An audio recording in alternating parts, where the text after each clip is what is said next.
Oi, pessoal, tudo bem com vocês? Hoje vim falar um pouquinho sobre Orlando, da Virginia Woolf. Orlando é uma biografia de uma pessoa que viveu 400 anos, quase 400 anos. Como assim, então? Basicamente, a gente vai contar a vida de um lord inglês que começa a sua vida mais ou menos na época da Rainha Elizabeth, né? E a gente vai acompanhar então a vida dessa pessoa eternamente jovem até os dias em que a Virginia Woolf escreve esse livro, que é mais ou menos em 1920 muita coisa. 29, sei lá, 39, sei lá. É por ali. Enfim, Orlando então é um livro que vai falar sobre esse personagem, essa personagem que vai transcender os séculos. E Orlando é uma biografia fictícia, então essa pessoa não existe. Ah, Só que ela não é uma biografia comum. Orlando é um livro que vai contar a história desse homem de uma maneira extremamente paródica e crítica ao que era a biografia na época. Então a gente tem a biografia como um grande marco dali do começo do século XX e a Virginia Woolf vai subverter esse gênero fazendo uma biografia fictícia e principalmente uma biografia de uma com uma biógrafa presente. Então, a biógrafa Virginia Woolf é extremamente ácida enquanto ela escreve essa biografia e ela é extremamente presente. E ao mesmo tempo ela vai fazendo metalinguagem sobre o que é escrita, né? Então, às vezes ela fala assim: é, a gente não sabe muita coisa que aconteceu nessa época porque o Orlando ficou sentado, ficou olhando a janela. E basicamente ela fala assim: vamos inventar então o que aconteceu com ele. Ela vai lá e escreve. Então a gente vê esse caráter do biógrafo contando uma história e ela faz um fluxo de consciência dela mesma em alguns momentos sobre a própria história. Esse é um dos livros clássicos do modernismo, se a gente pensar. E ele vai, como eu vi na live da Isabela Brano, eu fiz leitura coletiva de Orlando, comecei e só terminei hoje. Mas ela vai subverter muita coisa do status quo, né? Então ela vai subverter a noção de tempo. O tempo aqui nessa obra é extremamente elástico, se a gente pensar. Orlando vai viver então 300 anos sem envelhecer. Uns outros dois personagens também vão viver mais ou menos esse tanto de tempo sem envelhecer. E ao mesmo tempo, todo o tempo de fora corre, né? E uma coisa muito interessante em Orlando também é que o tempo vai passar diferente em alguns momentos conforme o personagem está ou não está sintonizado com o que está acontecendo. Então Orlando é uma pessoa que às vezes fica divagando e ele pode ficar, por exemplo, anos olhando pela janela. E ao mesmo tempo acontece muita coisa na vida de Orlando e pouco período de tempo passa. Que é normal, né? As noções de tempo dos homens, né, da humanidade, são relativas a depender do seu estado de espírito, seu estado emocional. Então, o livro é fantástico nesse ponto. Ao mesmo tempo, Orlando vai comentar sobre o foco principal, na verdade, talvez não o foco principal, mas um dos pontos interessantes dessa narrativa é que Orlando, e veja bem, não é só uma ficção, a Virginia Woolf classificava Orlando como fantasia. Mas então, Orlando vai ter em alguns momentos, na verdade, tem um grande turning point, que é, ele vai virar mulher. Então ele tem um evento anterior, que ele dorme durante 7 dias, e eles falam que os médicos deram chás, prescreveram um monte de medicamentos, soníferos e tudo mais, e no final diagnosticaram que ele dormiu por 7 dias, e agora Orlando dorme de novo e acorda transformado em mulher. Da cabeça aos pés. Na verdade, só o sexo, ele não muda de feição e ele não muda de personalidade, ele é a mesma pessoa. E aí a Virginia Woolf, como biógrafa e como o próprio Orlando, vai trazer vários pontos interessantes sobre o que são os papéis de gênero. Então esse livro é muito interessante para a gente entender o que é papel de gênero. Então ele fala que existem, por exemplo, inúmeras gradações entre um homem completo e uma mulher completa. E ele vai falar sobre a questão da Orlando se aceitar a mulher Não no sentido de uma autoaceitação pessoal, mas de vestir-se como mulher perante a sociedade. Então ela tem que aceitar o que a sociedade impõe a ela, que essa noção de papéis de gênero. Orlando é um livro que não se basta apenas nessa discussão. Vai fazer uma crítica absurda sobre a literatura, na verdade, inglesa, assim como em Um Teto Todo Seu. Então a gente tem um livro difícil em termos de conhecimento que você tem que ter prévio sobre a literatura inglesa. Eu não tenho conhecimento nenhum. Então você se perde um pouco, ele faz muita referência. Inclusive, eu acho que um dos pontos negativos dessa edição da Penguin, e é um ponto positivo também, é que é uma edição que tem muita nota de rodapé. Mas assim, muita nota de rodapé mesmo. Então, você às vezes se perde, porque os parágrafos da Virginia são longos, e aí você às vezes tem duas ou três notas de rodapé no mesmo parágrafo, e as notas de rodapé são às vezes maiores que o próprio parágrafo.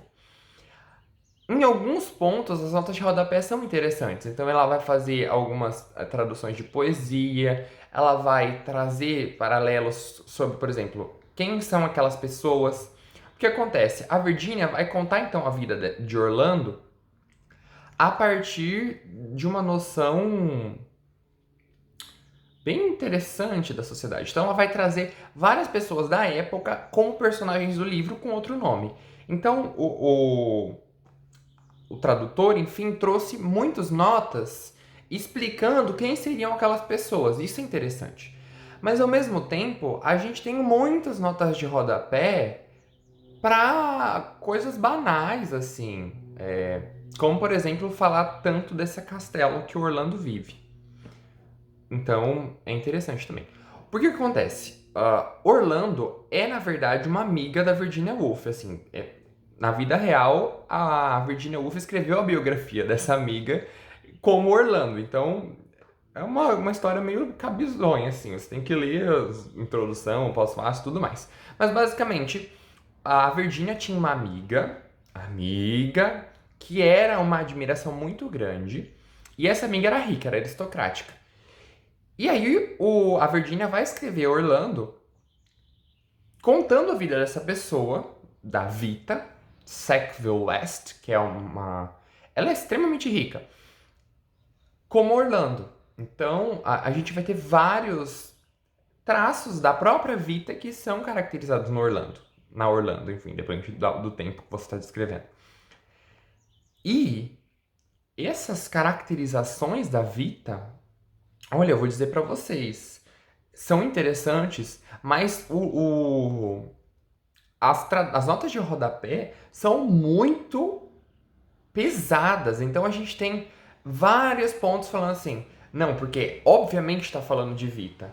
Olha aqui, a Vita tinha uma casa que tinha 300 cômodos e a casa do Orlando tem 365 cômodos. Óbvio, é óbvio, você não tá vendo que isso aqui é a Vita?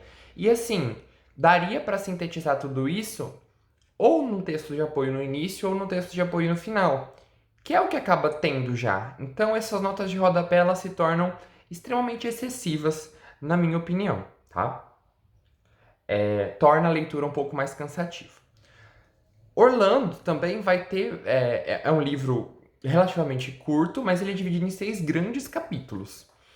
Então a gente vai começar contando a vida de Orlando lá em 1600, na Rainha Elizabeth. A gente vai passar então por os outros reis. Orlando vai ter uma paixão avassaladora e vai discutir, né? A Virginia vai discutir sobre como a gente idealiza o outro. Então a gente não vai ter informação nenhuma sobre a outra pessoa, mas várias informações que o Orlando tem sobre essa pessoa. Então a gente vai conversar sobre essa idealização do amor. Posteriormente, a gente vai ter que ele vai desencantar com isso, ele vai se enfornar dentro de casa, vai mobiliar a casa de cima a baixo, gastar tipo metade da fortuna dele mobiliando a casa. Daí ele vai virar um cônsul e a Virgínia vai. Um cônsul na Turquia, e a Virgínia vai fazer uma crítica, né, a essa aristocracia que não fazia nada. Então ele vai falar que eles entravam, todo dia ele ia em mais ou menos 7 casas, E ele tinha todo um ritual, como o cônsul, que era entrar na primeira casa, elogiar sei lá, os tapetes na parede, daí ele ia para segundo, tomava chá, daí ele ia pro terceiro cômodo, comia biscoitos, daí no quarto cômodo ele elogiava a esposa, no oitavo cômodo ele fazia isso, isso, isso. Acabava, ele não discutia nada de importante e ia para a próxima casa. Então a gente vai ter várias críticas a essa sociedade que a Virgínia vivia. Mas, como a gente disse, é uma crítica a 1600, 1800. Só que isso é muito real para os dias atuais da Virginia Woolf. Depois, a gente vai ter, por exemplo, o reinado da Rainha Vitória. E o reinado da Rainha Vitória é extremamente importante para a construção do ideal de casamento. A gente sabe que a igreja anglicana ela surge para justificar um divórcio. E ao mesmo tempo, a Rainha Vitória traz esse casamento de volta. Então a gente tem toda aquela história de vestido branco. Enfim, a castidade ela entra em voga em 1800 e muita coisa, na época da Vitória. E a Virgínia vai dizer isso, né? Ela vai dizer assim, que o espírito do casamento estava no ar. Esse espírito do tempo, essa pressão social vai obrigar Orlando, por exemplo, a procurar um marido. E Orlando, então, vai achar um marido. Esse marido é uma figura, é o Marmaduke, enfim, é um nome complicadíssimo, é o Shell, ela chama ele de Shell. Oh, Shell! Enfim, ai gente, eu acho muito engraçado essa parte. E o Shell é uma pessoa carinhosa que não se importa muito com ela, mas ao mesmo tempo é um casamento diferente, porque o Shell ele é um marinheiro e ele gosta de ele quer dar uma volta no Cabo Horn com tempestades e tempestades no Cabo Horn. E é isso que ele fica fazendo da vida. E a Orlando fica na sociedade de Londres, telegrafando pra ele todos os dias, falando: Oh, Shell, aconteceu isso comigo. Enfim, em paralelo a tudo isso que eu falei, a gente também tem a Orlando escrevendo um texto que chama The Lander, né, ou Carvalho. E esse texto, ele transcende esses 3 séculos que ela vive, 3, 4, e a gente vai ter recepções diferentes desse texto ao longo do tempo. Então, no começo, a gente vai ter um crítico julgando ela e falando que o texto é uma porcaria. Que bom mesmo, né? Quem que é Shakespeare? Quem que é esse povo? Bom mesmo é os escritores gregos. Aqui, e aí essa mesma pessoa, ela vive 3 séculos, e aí ela pega esse texto da Orlando ali no final da Rainha Vitória, e ela vira assim e fala: Oh meu Deus, esse texto é perfeito. Isso aqui se compara a Shakespeare, porque o pessoal de agora, que são os amigos da Virginia, enfim, aquele pessoal daquela época de 1900, isso aqui não vale nada. O bom mesmo era Shakespeare, porque o Shakespeare é incrível. E você se iguala a Shakespeare, então a gente vai ter esse poema que vai falar sobre o amor à vida e que a gente não tem noção nenhuma do que está escrito, porque a gente nunca leu uma linha desse poema. Enfim, Orlando é um livro meio diferente. É um livro que eu sugiro que você se embale, né? A leitura é gostosa. Eu não sugiro que você pare no meio dos capítulos, porque os capítulos eles têm umas histórias bem fechadinhas. Então, leia um capítulo quando você tiver umas 2 horas disponíveis, leia pro segundo capítulo, terceiro, que o livro flui. É um livro escrito em fluxo de consciência? Sim. É um livro muito difícil? Eu acho que não. Eu acho que ele é mais fácil que Mrs. Dalloway. Eu espero que seja mais fácil, porque eu vou ler Mrs. Dalloway em breve. Então eu gostei bastante desse livro. Eu indico para começar por ele? Talvez sim. Mas Flush é interessante também. E veja, a Virginia escreveu esse livro em folga, viu? Ela tinha acabado de escrever, eu acho que o Alfarol, que é um livro complexo. E ela escreve esse pra dar uma relaxada e tal. E o que eu mais gosto realmente são essas ligações cruzadas que a gente vai ter. A Virginia é extremamente crítica. É uma Virginia que escreve esse livro parece que no ódio. Então ela vai comentar sobre os papéis de gênero e tudo mais. E, apesar de tudo isso, é um livro que vai falar muito sobre a vida também. Então a gente vai ter várias reflexões sobre a vida. Na verdade, eu acho que todo bom livro de fluxo de consciência fala um pouco sobre a vida, né? Porque em volta e meia a gente começa a pensar sobre a vida. E as pessoas pensam e os personagens pensam. As personagens pensam. Então eu acho que é um livro que também vai falar muito sobre a existência, sobre qual é o meu objetivo na vida, sabe? A Orlando, o objetivo dela era ser uma escritora famosa, e ela só conseguiu isso 400 anos depois. Ao mesmo tempo, ela buscava o amor e ela se frustrou muito no amor. E é isso. Eu não consigo falar mais sobre esse livro. Eu acho que daria pra falar muito mais, mas eu acho que eu já me enrolei bastante. Espero que você tenha gostado desse vídeo. Deixe seu like, seu comentário. Escreve aí o que você achou desse livro. Se inscreve no canal se você gostou do vídeo. E eu te vejo numa próxima. Tchau!